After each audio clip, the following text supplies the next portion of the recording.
Hey, what's going on? It's Ryan, and I'm joined by Ben Bell, executive producer on The Sims 3. Ben, how you doing? Good, how are you? Excellent. Now, you just gave us a little demo of The Sims 3. Let's talk kind of generally, what was the philosophy in kind of how you wanted to approach this following The Sims 2? Like what were your main motivations on what you wanted to improve on and change from the last game? The designers had a few big things that they wanted to change about The Sims. And really, the first is that they wanted The Sims to have real personalities and to be really lifelike, so both physically and in terms of what their personality traits are. So they developed this system called personality traits, where you actually get to pick different traits for your Sim, and you can kind of combine these traits to create totally unique people who have totally different life destinies.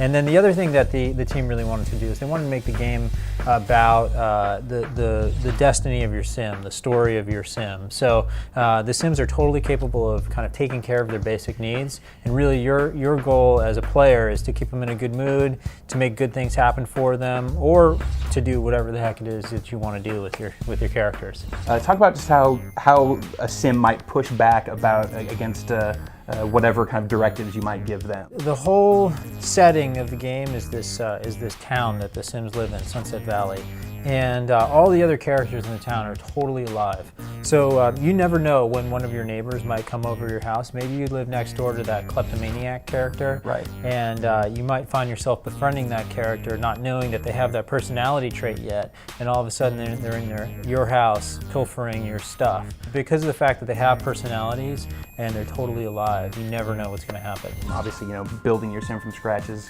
always been a big part of the process here. How have you expanded on that for The Sims 3?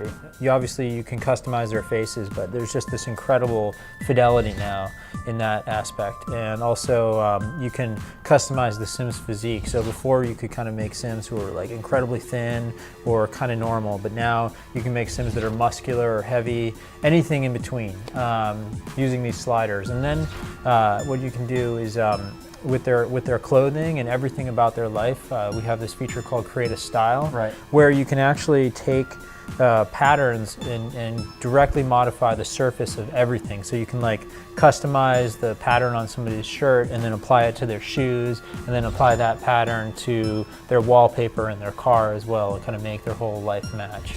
It seems a lot more kind of persistent and seamless than the environments in The Sims 2 were. How does that kind of just affect the gameplay in general? With The Sims 3, we really wanted to kind of break down all the barriers for your story, right? Put you in a position to go where you want with your Sim's destiny and kind of get out of your way. So we decided it would be really important to give your Sims a town to live in, where they could move their camera around freely without ever hitting a barrier, and where their character could move around freely without ever having to stop to load. So they're basically, you're always playing the destiny of your character. One of those guilty pleasures of The Sims is mistreating your Sims, yep, and eventually just deciding to off your Sims. Like, how does that play out in The Sims 3? Well, depending on how your Sims pass away, hopefully naturally, not because of your interventions. I promise nothing, sir. They'll become different kinds of ghosts. So if they drown, they become the kind of watery blue ghost. And then you can actually play as a ghost, so the character becomes a playable character, and then you can live through the afterlife, and you can have a whole family full of ghosts if you want.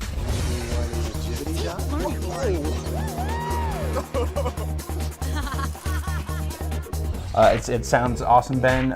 You've got a release date for The Sims 3? Yeah, it's coming out June 2nd in 2009 this year. So that's going to be on PC and Mac. PC and Mac, yeah. That was it's really exciting for us to be able to publish the game on Mac. We're really excited about that one. Get it out to everyone. Yeah, excellent. Exactly. Well, Ben, thanks so much for your time. Thank you. And that's it for the interview. You can find out more about The Sims 3 on GiantBomb.com.